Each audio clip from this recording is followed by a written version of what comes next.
ফুল, এক প্লাস্টিক টগর ফুল,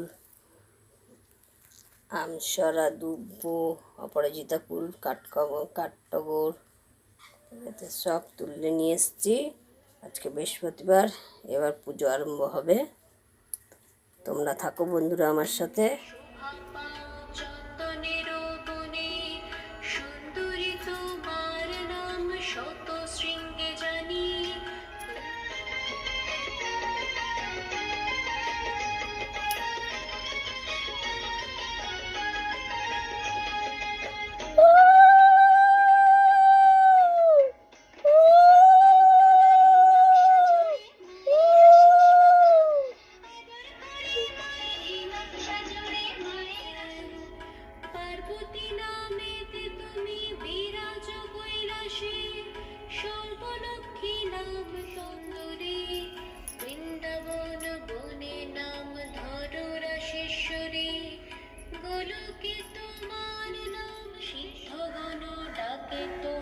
সিদ্ধিদাত্রী নামে